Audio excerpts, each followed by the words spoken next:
let's talk about the method or medium you are going to choose to do your outreach. All right, so you have a bunch of options here, but the nice part is that you're kind of limited. And whenever there's limitations, that actually helps us out a lot because we don't just have to try a million different things. There's a select few ways that you can do outbound marketing in the B2B world. Number 1, email. 2, phone calls. 3, physical mail.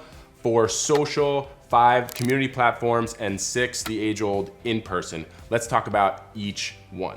All right, so for outbound email, the pros of outbound email is you can do it very easily, very cheaply, and you can test a lot of things really, really fast. It's wonderful. So outbound email has some massive, massive benefits. The cons on outbound email is if you don't do it right, you can hurt your domain, which there's a lot we'll go into on that.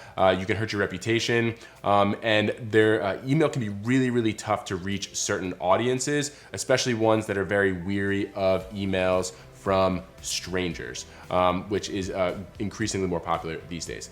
So email has some massive benefits. It's by far one of the cheapest ways to do outbound outreach. It's one of the most popular. But it also has some significant disadvantages. Phone calls, everyone's heard of cold calling. It's a little bit more expensive than email because it takes a physical human being to make phone calls. Anyone out there that says that they have an automated way of doing this is breaking can-spam laws. Those laws are extremely clear that automated based calling systems with robotic or automated style of communication is against can-spam. You can get yourself in a lot of trouble with that. But if a human being feels like picking up the phone and calling someone, you can do that all day long. So it's a little bit more expensive. It also takes a really unique person to be able to make a bunch of phone calls and call up strangers and try and sell. Tried and true method that has existed for a long time, and it does work, but it's very difficult to find someone who's willing to make all those phone calls, and it's a skill set that someone needs to learn over time. So I usually like to keep cold calling as a part of our overall outbound marketing strategy, but having it as a standalone, really, really tough. The third, physical mail, is an extremely valuable way to reach out.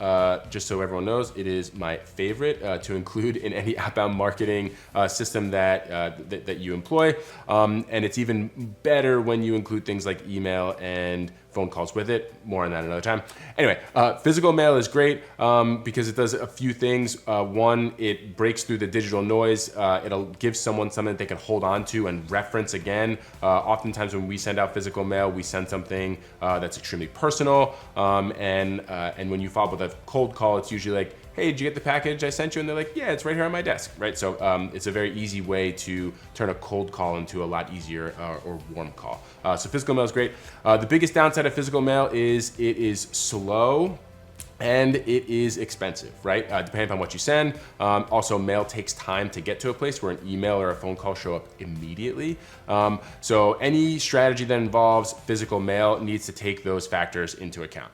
The next one is social, things like LinkedIn, Facebook, Instagram, WhatsApp, all those digital-based platforms where you're showing up to a place where these people already exist. Pros here are that if it's a platform that the person is using often and that's where they spend their time, the chances that you can get a hold of them there, pretty good, right? Especially if they're an active user. And that's one of the things that we talk about when we talk about how to reach people out on social. You want to go after the active users. The people that just have accounts are usually never going to respond to you there because they're not active, which would make a lot of sense. Social has some really cool positives to it in the sense that it's immediate, it's very, very cheap. Because all you need to do is reach out, but it's very manual intensive. There are tools that can automate some outreach on there. Almost all of them are against the terms of service of the actual platforms. There's a ton of LinkedIn automation tools out there, a ton of Facebook automation tools out there. And so there are some challenges with that. So it's similar to cold calling in that it takes a skill set and it takes time, effort, and energy. The other big challenge you have on social is you are only as good as the information that the person provides about themselves, right? And especially in a world where it's difficult to tell if a person is real or not on a social platform, sometimes it's difficult to know who your audience is on those platforms. LinkedIn does a pretty good job of verifying their audience, but other platforms, especially Facebook, you can create an account for a dog, right? You can't do that on LinkedIn, or just you could create fake accounts on Facebook pretty easily, so which can really muddy the waters on that type of outreach. Definitely a strategy that you can put forth. Again, one that I like as more of a mixture of your overall outbound marketing strategy, but not a standalone. The next one is going to be community platforms. These would be things like message boards, platforms like School, where you have a community of people that you can talk to. Vistage is a very popular leadership networking organization.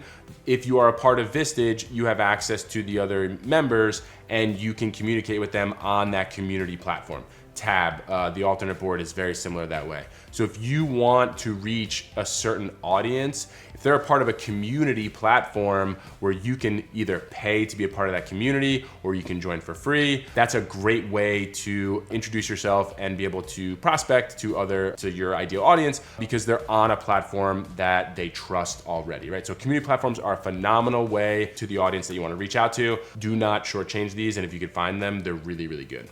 The last one, and one that people don't employ as much as they probably should, would be in person. Usually you would think about this as like an event or a trade show, and then there's obviously the walking door to door options, which still exist, but in person is massive. I'm a big fan of going to industry events in person, going to trade shows in person, and just making physical introductions to people, especially if you have a high customer value where one sale is a massive deal to your business.